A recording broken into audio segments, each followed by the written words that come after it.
सबको जय मसीह की। मेरी आवाज क्लियर है? अपना थंब दिखाइए। हाँ, हालेलुया।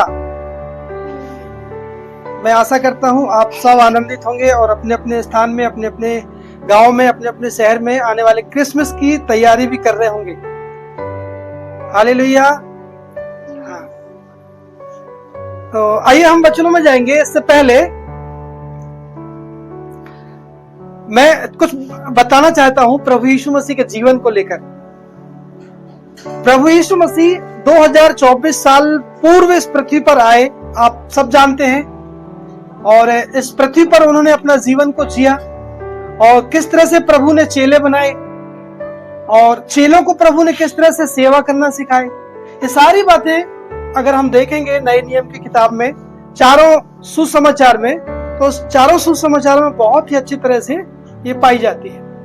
और जब पहली बार शुरुआत के समय में प्रभु यीशु मसीह जब बहुत चेले को बना चुके, तो प्रभु यीशु मसीह के जीवन से जब हम देखते हैं वहां पर, तो जिस तरह से प्रभु यीशु मसीह सुसमाचार का प्रचार करने के लिए जाते थे और लोगों को चंगा करते थे, बीमारों को चंगा करते थे, दुष्ट आत्माओं को निकालते थे, और प्रभु के साथ आसपास जो रहने वाले चेले होते थे, एक बहुत बड़ी भीड़ होती थी, लेकिन जो प्रभु के चेले होते थे ये सारी चीजों को वो बहुत गौर से, ध्यान से देखा करते थे, क्योंकि प्रभु ने उन्हें चेला बनाया था।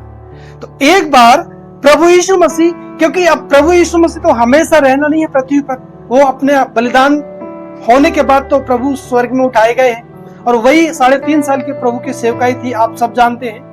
लेकिन इसी बीच में जब प्रभु यीशु मसीह के साथ जब चेले थे, तो प्रभु यीशु मसीह कुछ चेलों का चुनाव किया, और कुछ चेलों का चुनाव करके, और प्रभु कहते हैं 70 चेलों का चुनाव किया और कहा, सुनो, तुम दो लोग एक एक नगर में जाओ। और उसी नगर में प्रभु यीशु मसीह ने उनको भेजा जिस नगर में प्रभु यीशु मसीह खुद जाने वाले थे। अब 70 चेलों का चुनाव किया प्रभु यीशु मसीह ने और दो करके भेजा। अब सुन, आप और मैं ये सब सोच सकते हैं क्या हुआ होगा पहली सेवकाई में। पहली बार सेवक लोग अब प्रभु यीशु मसीह को देखे हैं कि वो कैसे बीमारों से चंगा करते हैं, दुष्ट आत्माओं को निकालते हैं और प्रभु का सुसमाचार बताते हैं। अब 70 चेले, अब इनकी क्या स्थिति होगी सोचिए। आप ये दो करके गए, आपस में क्या बातें करते जाते होंगे, यार चलो अपन भी ट्राई करके देखते हैं क्या ये बीमारी ठीक होती है कि नहीं। ऐसा लिखा नहीं है, लेकिन आप सोच सकते हो ना इसको, आप भी सोच सकते हैं, मैं भी सोच सकते हैं, मैं भी सोच सकता हूं कि वो किसी ने क्या सोचते रहे होंगे आपस में, है ना। और जब वो गए रहे होंगे और जब कोई उनको मिला होगा, कोई बीमार व्यक्ति मिले होंगे, कोई शैतान का सताया मिला होगा, तो क्या कहे होंगे वो भी, यीशु मसीह के नाम में तू चंगा हो जा। और वो चंगे हो गए। शुरुआत में तो उनको बिलीव नहीं हुआ होगा, विश्वास नहीं हुआ होगा, अरे सचमुच में यार ये तो हम भी कर रहे हैं, है कि नहीं।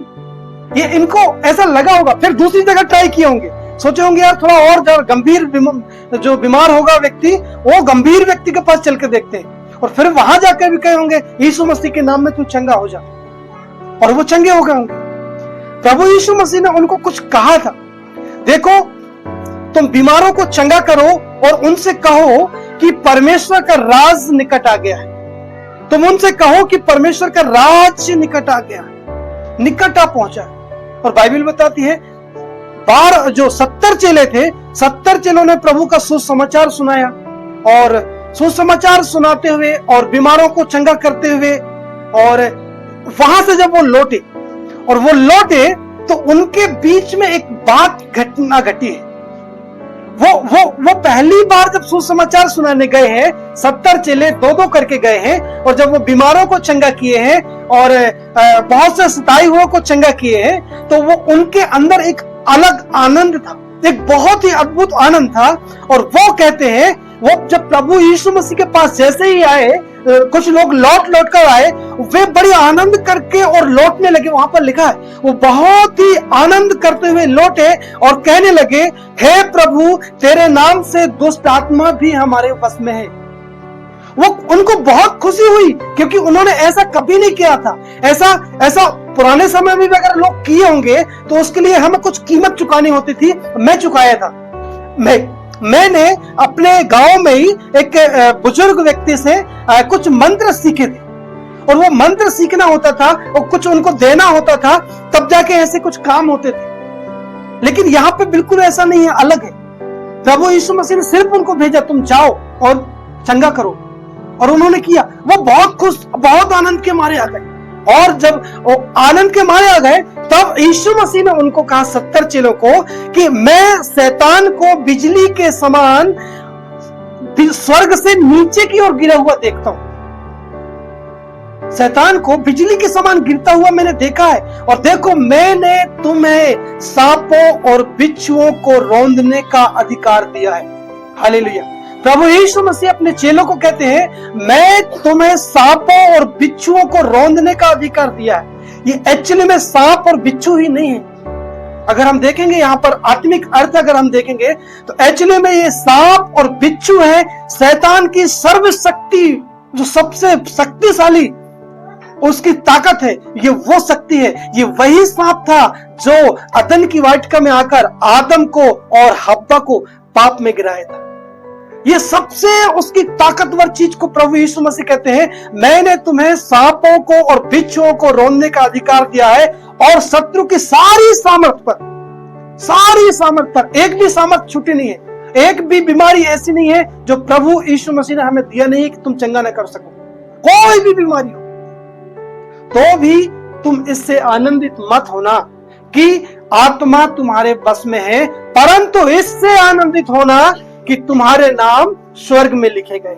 फिर भी प्रभु यीशु मसीह उनको कहते हैं, तुम इससे आनंदित मत होना कि तुम्हारे हाथ में आत्माएं बस में है, तुम्हारे हाथ में। अब तुम जिस आत्माओं को बोलोगे वो निकल कर चली जाएगी। इससे तुम्हें खुश होने की आवश्यकता नहीं है, बल्कि तुम्हें खुश होने की आवश्यकता इसलिए है कि तुम्हारे नाम स्वर्ग में लिखे गए। और आप जानते हैं, जब प्रभु यीशु मसीह सुसमाचार सुनाते थे, कहीं भी जब प्रचार करते थे, तो एक बहुत बड़ी भीड़ आ जाती थी, और उन भीड़ों में सिर्फ बाहरी लोग ही नहीं होते थे, बल्कि उन भीड़ों में शास्त्री और फरीसी और व्यवस्थापक भी हुआ करते थे। और ये शास्त्री, फरीसी, व्यवस्थापक जो होते थे, ये सिर्फ यीशु मसीह को सुनने के लिए नहीं आते थे, ये सुनने के लिए नहीं आते थे, ये बल्कि उसकी गलती पकड़ने के लिए आते थे कि इसके मुंह से अब कोई गलती निकले, या अब हम इसे कुछ फंसाने की कोशिश करेंगे, अब ये शायद इसमें फंस जाएगा।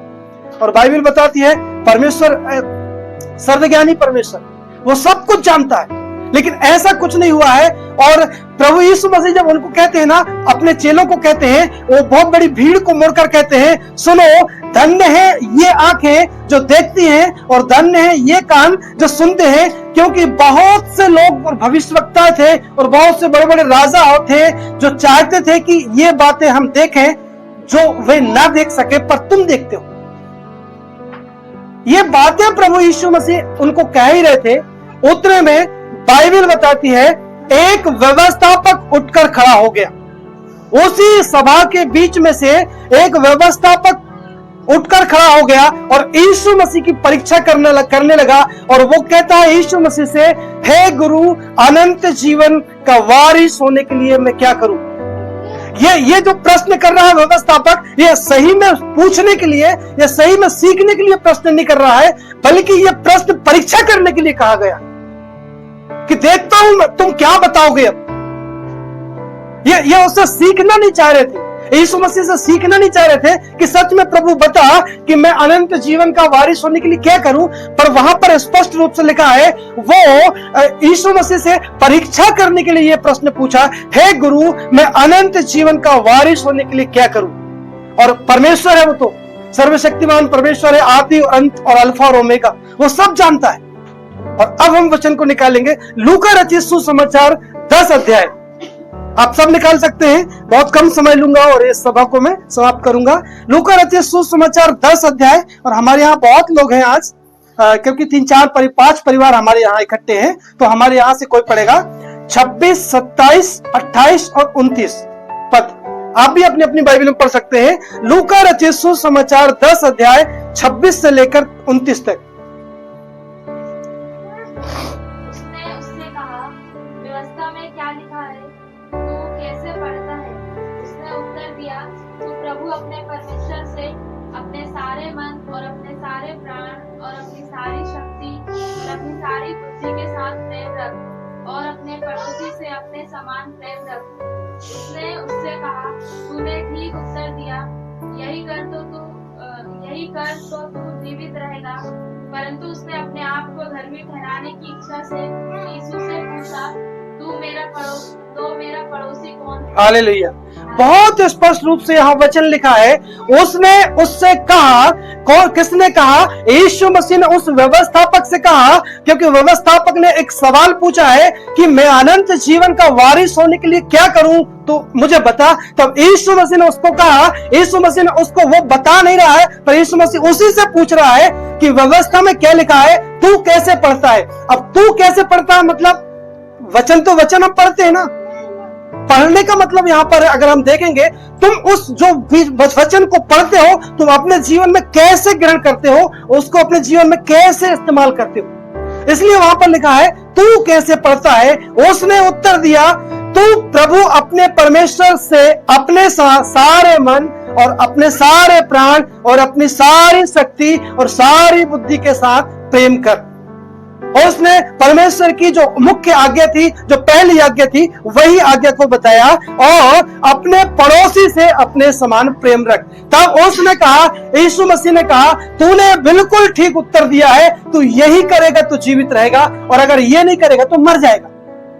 परंतु फिर से देखना, फिर से वो व्यवस्थापक उससे अपने आप को धर्मी ठहराने की इच्छा से यीशु मसीह को उससे पूछता है, तो मेरा पड़ोसी कौन? हालेलुया।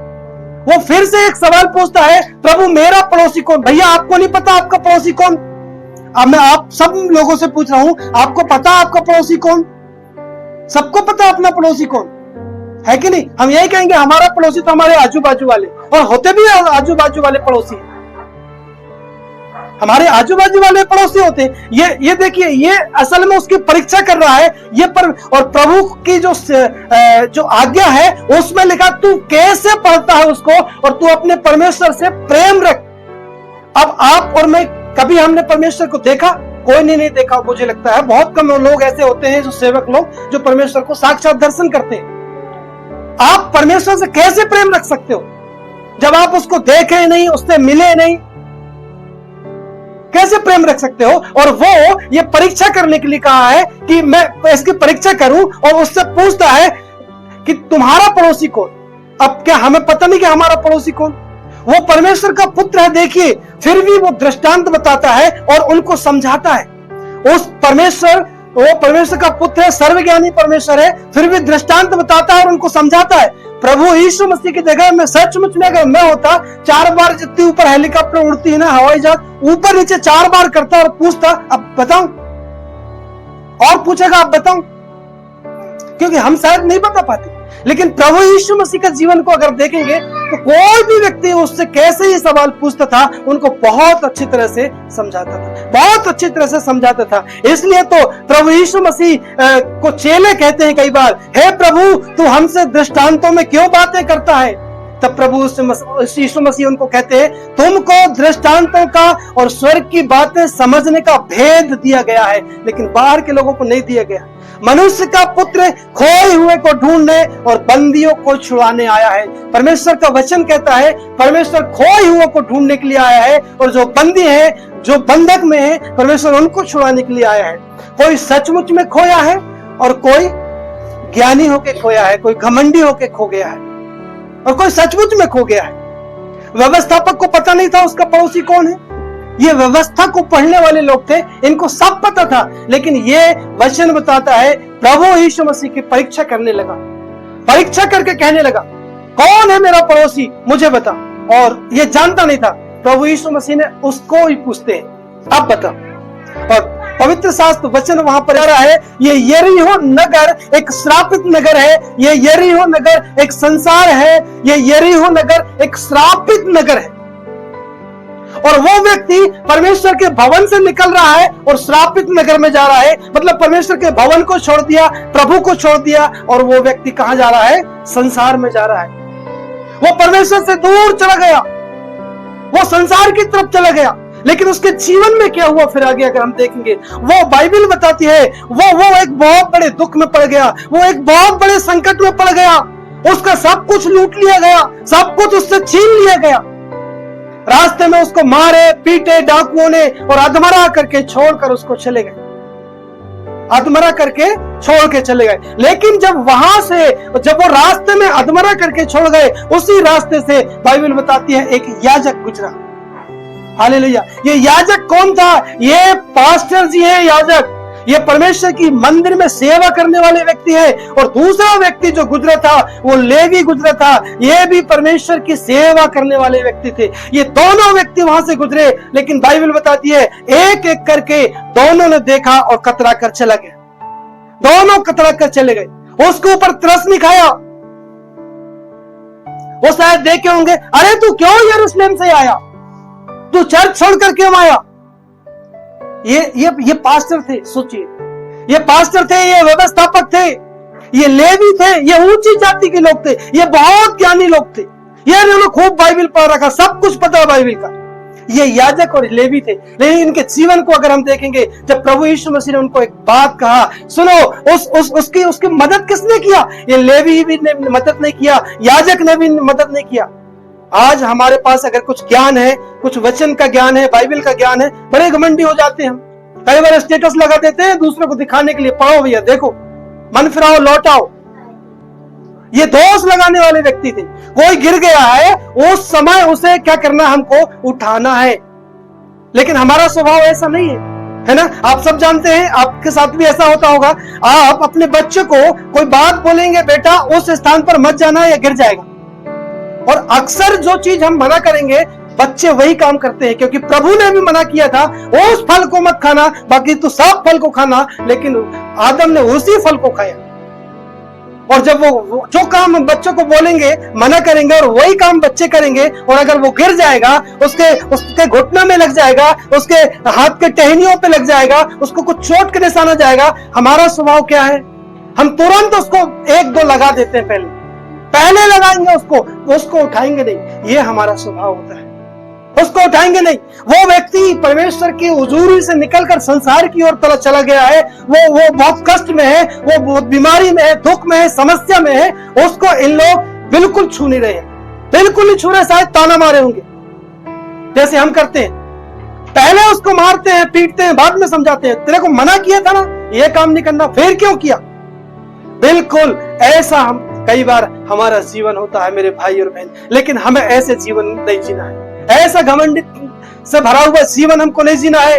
लेकिन बाइबल बताती है वहां पर जो तीसरा नंबर का जो व्यक्ति आया, तीसरा नंबर का व्यक्ति आया, वो सामरी व्यक्ति था। आप सब जानते हैं सामरी सबसे छोटी जाति का व्यक्ति होता है। ये दुनिया में छोटी जाति का व्यक्ति, इन सामरी जाति से लोग नफरत करते हैं, उनसे प्रेम नहीं करते, उनको मंदिर के अंदर घुसने की जरूरत नहीं है, उनको जाने नहीं देते मंदिर के अंदर। ना वो बाइबल को पढ़ने देते, ना वचनों को पढ़ने देते, ना वो नया नियम जानते, ना पुराना नियम जानते। लेकिन वो सामरी स्त्री व्यक्ति जब वहां से गुजरा, वो सामरी व्यक्ति ने उसको उठा लिया, उसके जख्मों को साफ किया, वो दाख रस लगाया, तेल लगाया और पट्टी बांधी, और उसे लेकर एक सराय में लेकर रख दिया।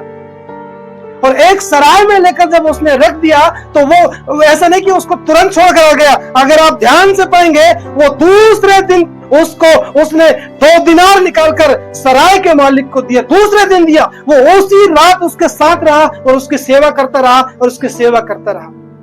और दूसरे दिन उसने उस सराय के मालिक को कुछ 2 दिनार दिया और कहा, मैं वापस जा रहा हूं, तो इसकी सेवा करना, और जो कुछ लगेगा, जो खर्चा आएगा हॉस्पिटल का, मैं खर्चा आके लौटने पर तुझे दूंगा, इसका अच्छे से तुम इलाज करना। देखिए, इसके पास, सामरी व्यक्ति के पास न बुद्धि है, न ज्ञान है, न कुछ भी नहीं है, लेकिन वो उसकी मदद कर रहा है। वो परमेश्वर हमारा, मेरे भाई और बहन, मैं आपको बताना चाहता हूं, वो 99 को छोड़कर एक भेड़ को ढूंढने के लिए निकलता है। 99 भेड़ को छोड़ देता है, क्योंकि वो जानता है 99 भेड़ मेरी ही है। लेकिन जो एक भेड़ भटकी हुई है, उस एक भेड़ को खोजने के लिए, ढूंढने के लिए वो खोजता रहता है, और जब तक न मिल जाए वो आनंद नहीं करता। जब तक ना मिल जाए वो आनंद नहीं करता, उसको ढूंढता रहता है। लेकिन हम ऐसे नहीं होते हैं। हम एक व्यक्ति को छोड़ देते हैं, लेकिन 99 के साथ हम रहते हैं। तब प्रभु यीशु मसीह ने उनको कहा, अब तू बता, इन तीनों में से उसका पड़ोसी कौन है? अब बता तू तीनों में से उसका पड़ोसी कौन है? और 37 पद में वहां पर लिखा है, उसने कहा वही जिसने उस पर दया की। वही व्यक्ति उसका पड़ोसी है जिसने उस पर दया की। तब यीशु मसीह ने उससे कहा, जा तू भी ऐसा ही कर, तू भी ऐसा ही कर, तू मदद कर। अब हमारा पड़ोसी कौन है? हमारा पड़ोसी वही है जो परमेश्वर के मार्ग से भटक गया है और संसार की तरफ चला गया है। उसकी सहायता करना, उसकी मदद करना, उसको उठाना, उसके जख्मों पर पट्टी लगाना, मलहम लगाना, उसको परमेश्वर के बारे में फिर से बताकर और वापस लेकर आना। और लेकिन हम ऐसा नहीं करते, हम छोड़ देते, अरे ये व्यक्ति बैकस्लाइड हो गया है। प्रभु यीशु मसीह कहता नहीं, वो तुम्हारा पड़ोसी है। मैं ये नहीं कह रहा हूं कि हमारे घर के बाजू वाला पड़ोसी नहीं है, वो भी पड़ोसी है, लेकिन एक्चुअली यहां पर पड़ोसी का अर्थ प्रभु यीशु मसीह ने क्या कहा? वो तुम्हारा पड़ोसी है। हालेलुया। प्रभु महान परमेश्वर है, परमेश्वर जीवित परमेश्वर है। हमें हमारे जीवन में जो भी हम सीखे हैं, जो हमें बाइबल का ज्ञान है, जो हम पढ़ते हैं या जो सीखते हैं, उसे हमें अपने घमंड का कारण नहीं बनाना है, परंतु हमें लोगों के लिए भलाई का कारण बनना है, ताकि हम लोगों की भलाई कर सके, लोगों की सहायता कर सके, लोगों की मदद कर सकते। वही एक पड़ोसी है, वो सच्चा पड़ोसी है। ये इन सारे वचनों के द्वारा परमेश्वर आप सबको आशीष करे और मुझे भी आशीष का कारण बनाए।